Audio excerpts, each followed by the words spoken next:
Saludamos cuando pasan 26 minutos de las 12, arrancamos a esta hora y hasta las 2 menos 10 de la tarde nuestro magazine local de Radio Pontevedra, Hoy por Hoy Pontevedra, en este jueves, día 13 de noviembre, nueva jornada de avisos por lluvias intensas. Continuamos, ojo, en alerta amarilla por mar, viento y por lluvia, y así estaremos hasta el domingo, que será cuando la borrasca Claudia se desplace hacia el sur. Llueve sobre mojado, aunque de momento la ciudad de Pontevedra ha parado de llover. Lo mejor son las temperaturas, tenemos una media de 17 grados.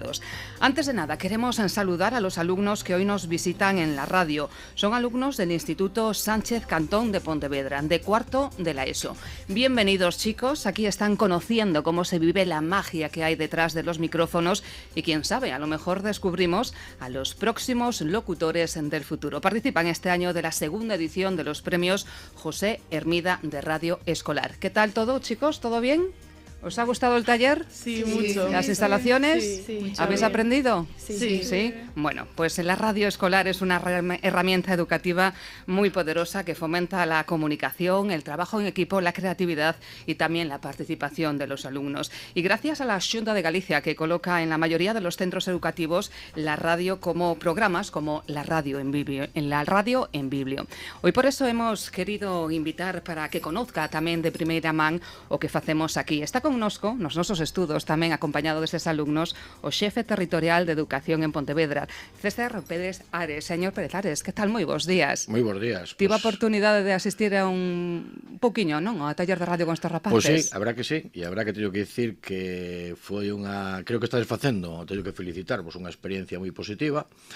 É unha maneira precisamente de facer, de coñecer primeiro a radio, de coñecer por dentro como funciona. En segundo lugar, creo que ten tamén unha gran ventaxa no que é a dicción por parte do alumnado, expresividade, no que é a situación de oralidade e de todo o demais, que estaban os vosos compañeiros dándolle unha serie de parámetros e de normas que parece importante, que eu terei que ver tamén algún día, porque a mí tamén me faz falta. O sea, que eu tamén quero ser un alumno voso. Decía outro día o presidente da Diputación de Pontevedra que aprendera máis nun taller noso de radio que en outros cursos que asistira, Pois sí, efectivamente, eu teño asistido non agora, pero no seu momento algúns de edición, porque cando un está en política pois efectivamente necesita dominar a linguaxe, estar permanentemente con eso que se chama marketing e gesticulación electoral e todo o demais, pero a min gustame moito o que tedes aquí vos directo, de que estades traballando con estes e outros centros da provincia, e polo tanto é un gran traballo que ademais non deixa de ser tamén complementario, e incluso para que os polos creativos que teñen os centros educativos, que teñen un apartado da radio escolar, como tú moi ben dixeches agora, pois sirva tamén como formación e que poidan aproveitar no seu tempo esa radio escolar de traballo que se fai. A min, nos visitas que fan a moitos centros, tanto de primaria como secundaria, a potencialidade da radio escolar é enorme, porque, volvo a decir, permite pois esa comunicación, o entretenimento, a lectura, o lenguaxe e a expresividade, que é moi importante. Cada vez demandan máis os centros escolares a radio escolar que facilita a Xunta de Galicia, señor Pérez Ares. Sí, de feito é un dos elementos fundamentales que se pon. A ver, hai dous partes que son importantes agora no centro e que están moi demandados e moi potencializados, con respecto a cando eu estudiaba, que foi fai pouquiño, pero sí, eso ainda sigues. Pero sí que é certo que a bibliotecas nos centros educativos teñen un gran pulo, son un gran foco, son un gran lugar de encontro, as bibliotecas, e en segundo lugar, os polos creativos e, sobre todo, o traballo que se fai a través da radio escolar, pois é o segundo gran motivador dos centros educativos, que, ademais, eu creo que foi unha medida moi acertada, retirar os móviles no seu momento dos centros educativos, que permite esa conexión, esa linguaxe, ese diálogo que de palabra, non de whatsapps, que permite conectarse e intercambiar opinións e, sobre todo, a utilización do que é o espacio lector como son as bibliotecas. Vostede asistiu algunha vez á radio escolar destos centros? Sí, a bastante, sí. Foi sometido entonces ás preguntas dos rapaces? Tamén, moitas veces. Algúns son moi bons, non digo porque aquí incisivos, algún deles ten algunhas preguntas, está preparado para que fagan algunhas preguntas, algún deles, sí? Fago o que podo, e se en algún caso non vos podo contestar é porque non sepa, Bueno, antes... É porque a veces hai que ser prudentes. Antes de que comecen, queríamos que nos faga, señor Pérez Ares, algún pequeno balance de como avanzou este primer trimestre do curso escolar. Bueno, pois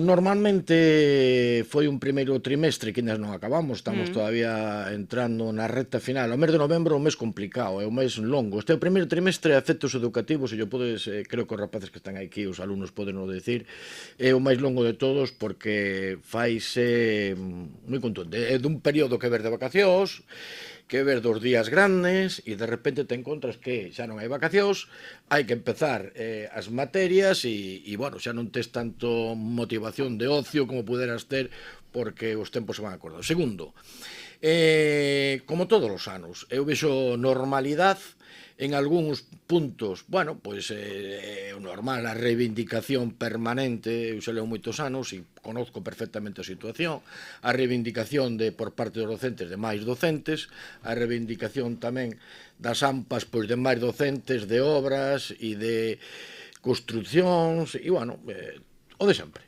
Me parece que deixemos as reivindicacións para o programa La Opinión que comenzará. Pero ben, teño que dicir claramente que ben, moi orgulloso, moi contento, porque salvando esas pequenas circunstancias o curso empezou con normalidade. Bueno, pois eso é importante. As reivindicacións agora unos minutiños no tempo da opinión, pero temos aquí unha rapaza con un folio aquí totalmente despregado cunha pregunta para César Pérez, non?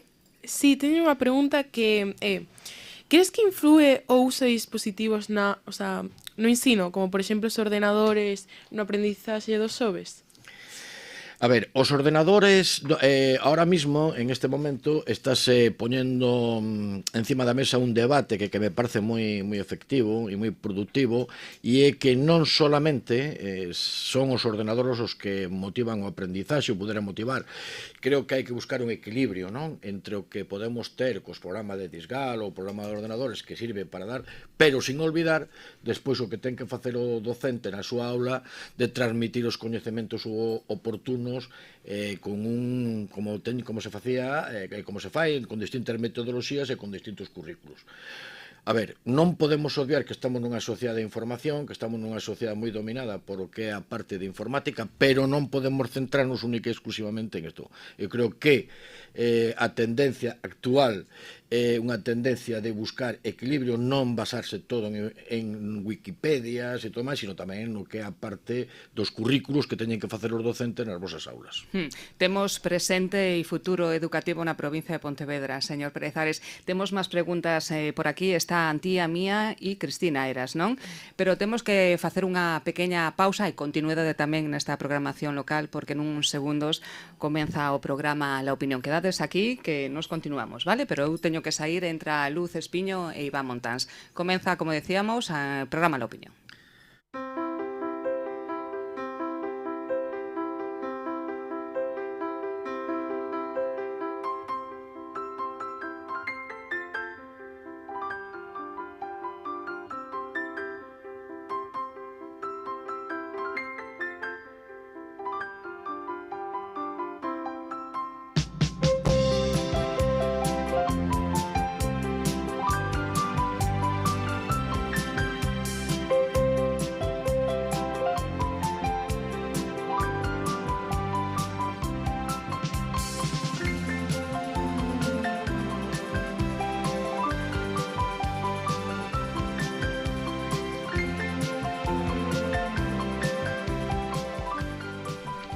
Pois case 36 minutos que pasan das 12 do mediodía. Incorporamos agora os ointes de Radio Arosa o tempo da opinión, e é que en Radio Pontevedra levamos un tempiño xa falando co xefe territorial de Educación en Pontevedra, con César Pérez Ares, a quen agora se vai a someter as preguntas e tamén aos comentarios da opinión. Señor Pérez Ares, bos días, saudando tamén a audiencia de Radio Arosa. Bos días. Moitas gracias. Bueno, enseguida debullamos temas de educación, pero antes imos a facer un balance das novas, que hai moitas novas, con Diego Rodríguez e con Jacobo Conde en Radio Arosa. E agora, as novas locais. Que tal, bo día, dende a redacción de Informativos. Temos novidades na folga de Ence Pontevedra. O comité de empresa decidiu trocar os días de protestas. O motivo é que a empresa pensa comezar co proceso de expediente de regulación de emprego a partires do día 20, polo que a vindeira movilización por parte dos traballadores será o día 21, isto é, o próximo venres. Unha das cuestións que están agora en riba da mesa é se a dirección de Ence Pontevedra porá en marcha a fábrica nesta marxe de tempo, despois de que leve xa 6 días parada, dende o comezo da folga. A conselleira de Vivenda e Infraestructuras estivo esta mañá na estrada para inaugurar o inicio das obras do segundo treito da autovía que unirá Santiago co concello estradense. Dende a parroquia de Bea, María Martínez Allegue supervisou o novo comezo das actuacións na AG59 que permitirá nun futuro conectar a capital galega coa estrada nun tempo aproximado de 10 minutos. Saiban tamén que Poio rexistrou esta madrugada un pequeno terremoto, segundo informou o Instituto Xeográfico Nacional. Concretamente, o seísmo produciuse a 6 menos 3 minutos da mañá cunha magnitude de 2,2 co seu epicentro en Campelo. Con todo, dende o Instituto catalógano como un microterremoto, xa que unha vibración tan débil pasa prácticamente inadvertida para as persoas e só pode ser detectada polos sismógrafos. A súa vez, detallan que o terremoto produciuse a unha profundidade de 12 kilómetros. Que contamos dende Arousa, Jacobo Conde? Que tal, Diego? Moi bo día. Pois o avance da gripe aviar provoca que o Ministerio de Agricultura decrete o confinamento a partir de hoxe mesmo xoves de todas as aves de curral que se críen ao aire libre en todo o país, en toda España. Recordemos que na nosa contorna, especialmente na comarca do Salnés, a incidencia é maior. A Xunta xa decretara en días pasados medidas restrictivas para evitar a propagación desta enfermidade que está provocada polas migracións das aves. Un deses puntos migratorios témolo no complexo intermareal Umia Grove Cambados. E contar tamén que en Vilagarcía o goberno local acaba de aprobar a devolución de 110.000 euros ao Instituto Galego de Vivenda e Solo correspondentes á segunda anualidade do préstamo de 884.000 sen intereses para a rehabilitación da Casa Jaureguizar. Críticas neste caso do equipo de Alberto Varela, do alcalde, porque a obra financiada pola Xunta de Galicia non se pode executar porque a Xunta, a Dirección Xeral de Patrimonio, segue sen resolver o expediente. Continuamos traballando noutros asuntos. A partir das 2:10 desenrolamos estes e outros asuntos. Infórmate, merca, agasalla, fala. Proba en galego. En Idades coidamos e axudamos a quen máis queres, con proximidade e profesionalidade. Ofrecemos atención sociosanitaria personalizada. Somos empresa homologada pola Xunta de Galicia. Idades, confianza, agarimo, tranquilidade para a túa familia. Idades, o teu apoio diario na Rúa Pastor Díaz número 1, Pontevedra, ou en www.idades.es.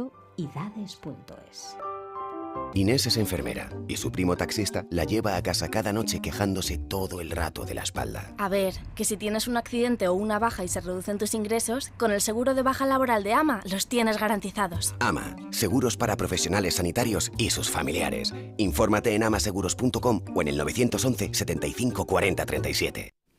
Bueno, temos aquí tamén no estudio alumnos do Sánchez Cantón que teñen algunha pregunta pendiente, a ver se nos dá tempo, pero é que Luz Espiño, que é a conductora deste programa de La Opinión, está acostumbrada durante todo o ano, desde que empezou o curso, pois a recibir, sobre todo, queixas das AMPAs de moitos centros educativos, así que, Luz, vamos coa primeira. A primeira que ven a ser como un tanto personal, porque, señor Pérez Ares, é a primeira vez que ven vostede a La Opinión, aínda que participou moitas veces dando resposta a queixas e denuncias, pero canto tempo leva vostede no cargo? Podo dicilo, porque levo 17 anos, e son o decano da Xunta, probablemente dos máis antigos, ou máis. Son 17 anos de actividade sempre na mesma conselleira de Educación, moitas entrevistas, moitas veces con vos, quizás aquí no estudio non, certo, pero sí con vos en moitas visitas a centros educativos. E uns cuantos delegados territoriales e conselleiros, non? Sí, de conselleiros 4. Conselleiros 1, 2, 3, porque o primeiro foi Jesús, o segundo foi Carmen Pomar e o terceiro volveu outra vez Román, que había sido antes 4 etapas con 3 conselleiros. E logo delegados territoriales, pois entre os de Vigo máis os de Pontevedra deban dar sobre 11 ou 12 aproximadamente, delegados territoriais. E vostede mestre, ademais. Sí, efectivamente son docentes, fixen a diplomatura de Ciencias Humanas, logo despois fixen algúns pinitos por aí en Historia, en Dereito, pero bueno, sí, considérome mestre.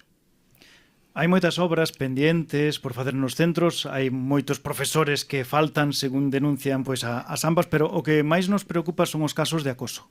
estánse incrementando moito en toda España, pero concretamente, por exemplo, temos un caso aquí en Poio, onde houve que facerlle protección a un neno por un caso de bullying e demais. Non é un caso illado, non sei como ve a situación. A ver, aquí temos un grupo de alumnos do IE Sánchez Cantón e de todo o que é o conxunto da provincia de Pontevedra e o conxunto de Galicia, eu teño que dicir que en términos xerais hai casos puntuais. Non é a norma, pero hai casos puntuais.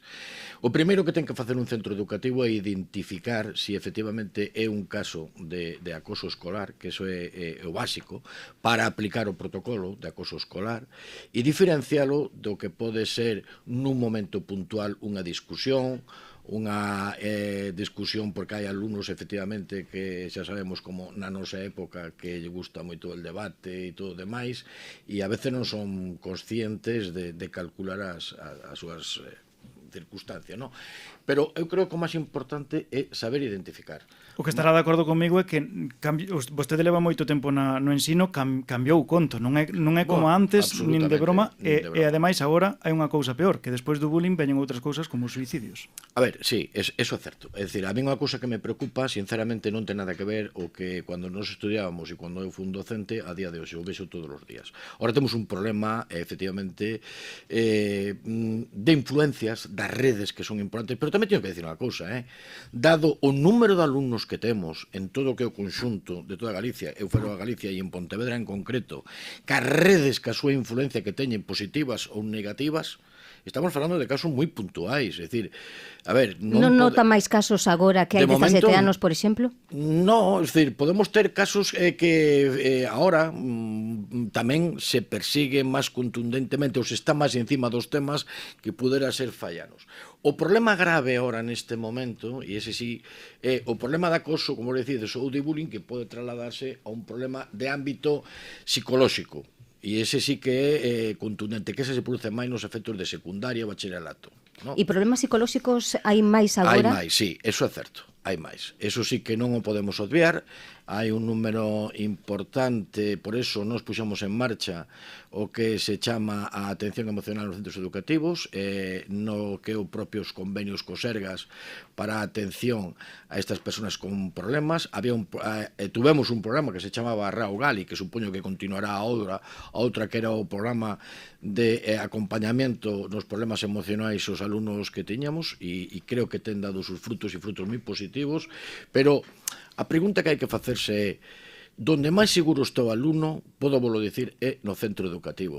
A cuestión é que pasa despois fora do centro educativo. E aí xa nos entramos moi pouquiño, pero no centro educativo está seguro. Eu confío plenamente nos docentes, confío plenamente nos alumnos, cando teñen problemas, poden acercarse e a través do que se creou en todos os centros o buzón para que anónimamente poidan poñer o que les consideren cualquier actitud ofensiva a ese alumnado e, polo tanto, creo que a seguridade está nos centros e fora dos centros xa non podo dicir o mismo porque aí xa...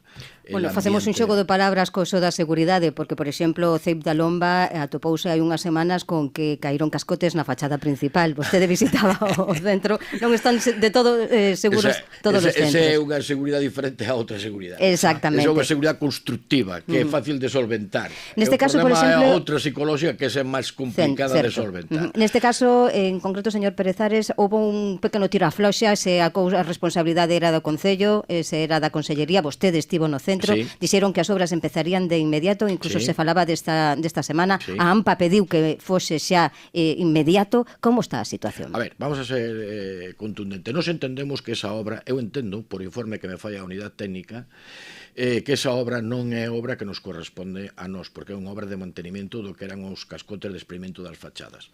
O centro de Ceiza, a Lomba, que se creou no ano 2008, que eu recibí no ano 2009, cando foi o cambio de goberno bipartito, e entrego de xefe territorial a finales de 2008, principios de 2009, foi un centro educativo que tuvo no seu momento xa dificultades. De feito, ao longo dos últimos anos, tuvemos que facer inversión.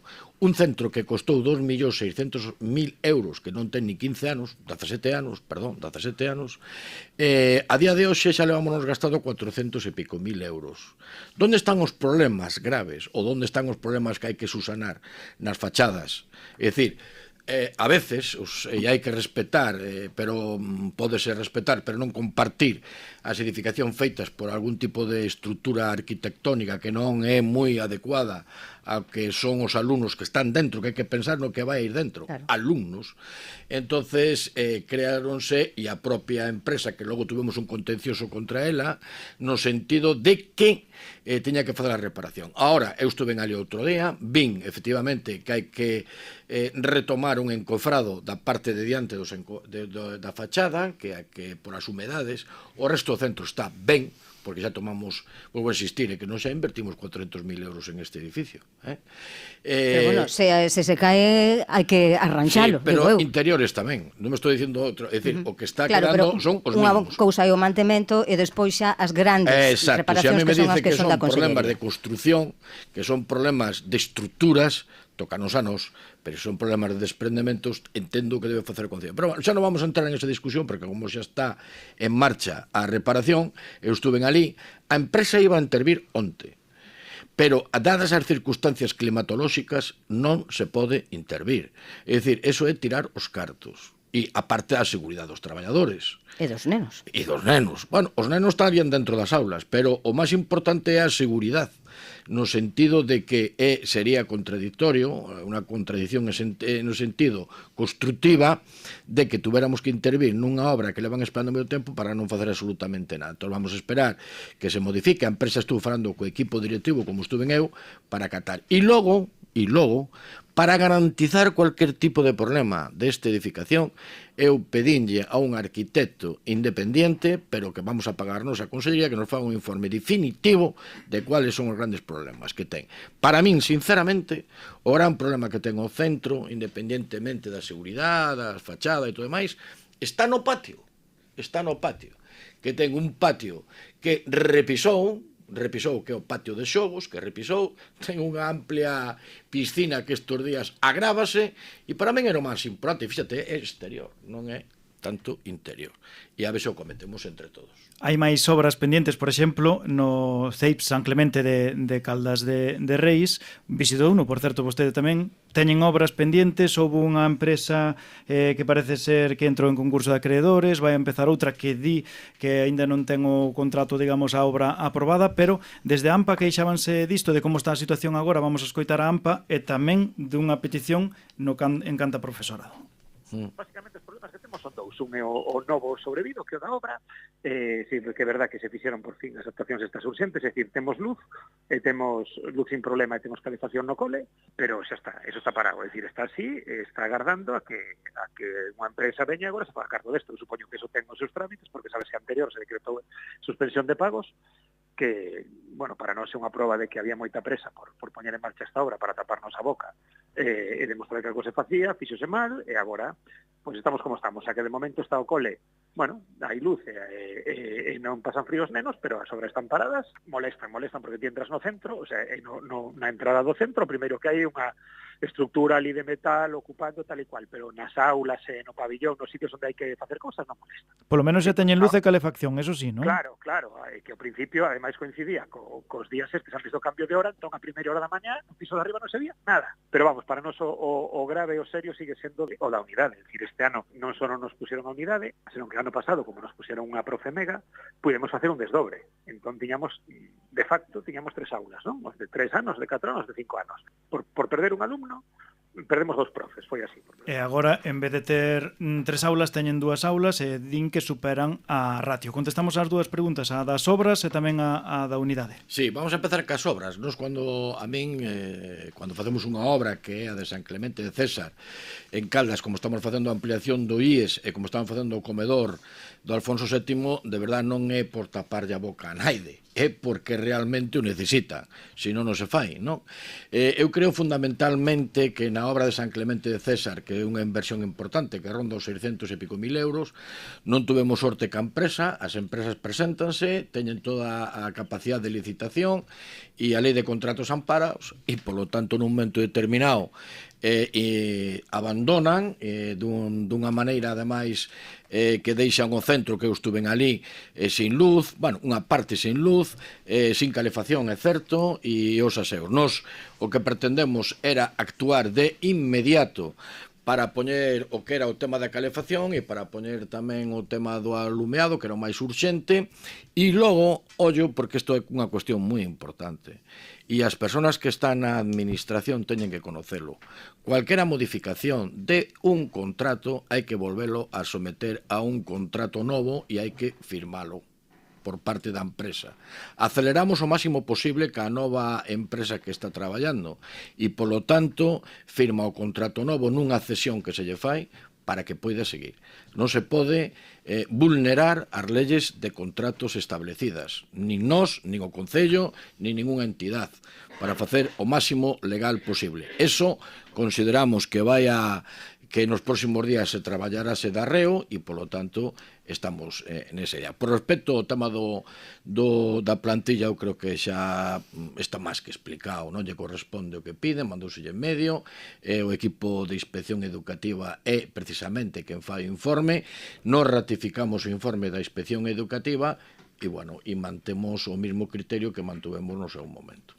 Dúas por terminar xa coas obras. Non sei se as obras que se están facendo no IES Aquis Celenis de Caldas de Reis, onde fixen, por certo, o bacharelato, se están en marcha, senón, porque son unha das máis grandes deste ano, me parece, e tamén outras en Carril, que son unhas instalacións no CEIP de Carril que teñen xa máis de 50 anos e que necesitan tamén algo máis estructural. E pediron tamén na AMPA de Cambados, o CEIP de Cambados, sobre todo arranxos tamén para os cuartos de baño. E a de Castrelos, efectivamente. Peticións debe ter moitas en riba da mesa. Bueno, pues sí, pues, a ver, vamos a ver. Falábamos do IES Aquis Celenis, e creo que unha obra que vai a supoñer que a Caldas, moi demandada este instituto a súa ampliación para dotar de formación profesional. É histórica esta obra, super demandada, e, polo tanto, a Consellería de Educación estáse volcando. En Caldas estamos facendo unha inversión de 7 millóns de euros. Está en marcha ahora ou está parada? No, está en marcha. Está en marcha. Está prácticamente, vamos a intentar rematar a ver se podemos ir acelerando a final de ano para que tempo. poidamos xa primeiro para o curso que ven xa telo totalmente en marcha. E estamos facendo o comedor do Alfonso VII, que xa era unha reivindicación por parte da comunidade educativa que tamén vai a permitir unha ampliación importante. Logo estaba dicindo do colexio de... En Cambados, por exemplo, os en cuartos Cambados, de baño. por eso, sí, efectivamente, os baños. Estamos facendo a redacción do proxecto para acometela, e logo había outra petición... O proxecto que xa o fixera o Concello, non sirve ese proxecto? Non, nos temos que facer o nos. Ajá. Vale. O sea, o Concello pode nos mandar unha petición sobre que se arranxe os aseos, pero quen ten que facelo son a unidade técnica, e a unidade técnica depois é quen ten que ofertar as distintas empresas para que se faga as melloras oportunas. E quedaba outro, Carril, non? E logo o colexio de Carril. No colexio de Carril, tamén en Vilagarcía levamos feito nos últimos anos grandes inversións, tanto de carpinterías interiores, exteriores e todo demais.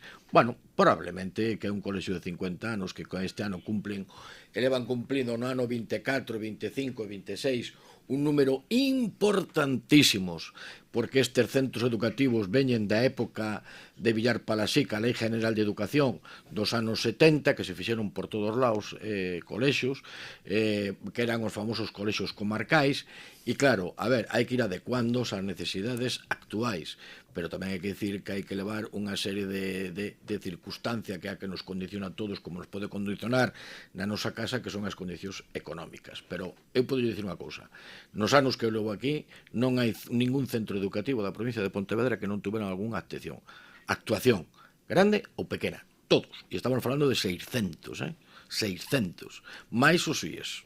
Todos tuveron algo. Señor Pérez Ares, porque teñen que preguntar os rapaces, e temos que falar, tivemos problemas aquí, falouse de Soutelo do Montes, de Vilaboa, de Silleda, pero hai un tema que é o Colexio de Rubiáns.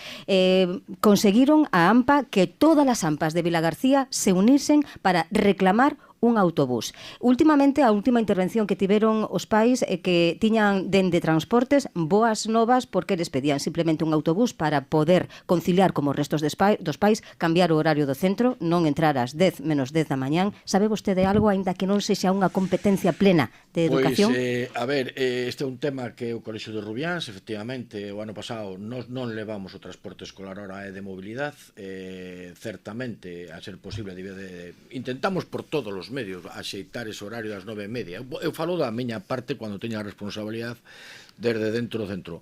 O transporte e ao mesmo tempo a combinación, porque aquí hai unha cuestión clara e eu creo que xa salió moitas veces, que para poder facelo ás 9:30 só caben dúas opcións.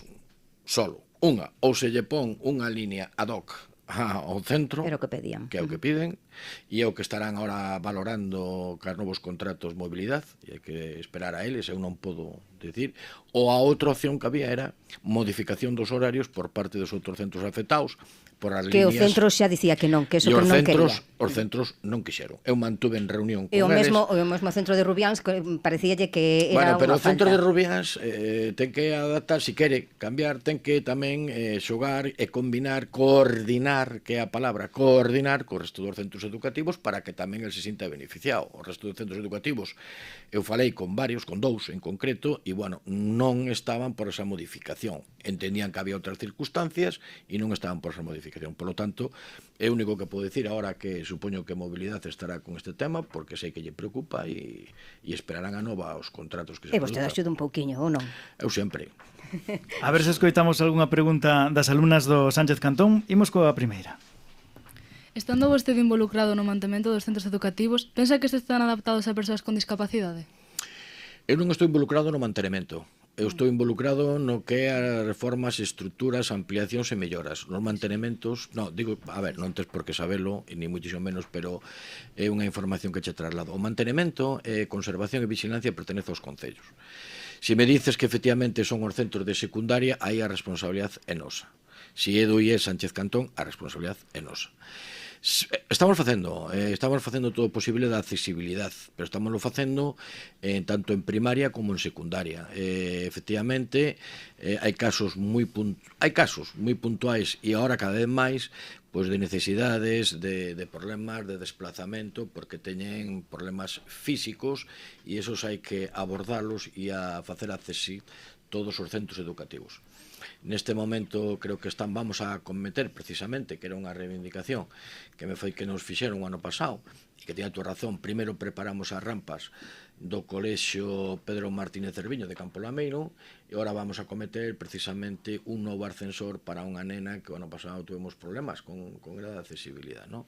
E así sucesivamente. O Fray Martín Sarmiento, estamos en Vigo con el Manuel Antonio, que era un centro con 1800 e tampouco tiña. É dicir, Veña, a última, a ver se nos dá tempo de contestar unha máis. veña. Ten pensado algunha reforma ou obra para o noso instituto no futuro? Claro que sí, como que non? Hai que remanás coa sardiña. Home, claro que non, digamos, tens que aproveitar. Certamente sí, o sea, levamos feito algunha, pero hai unha que me chama moito e que eu quero levar adiante antes de que remata a legislatura, que é o pintado do voso centro. Boa falta lle fai. Boa falta lle fai. É dicir, por dentro está moi ben, pero por fora non está moi ben. Entonces, vamos a intentar por todos os medios acometer esa obra. Por dentro, fixemos unha obra importante.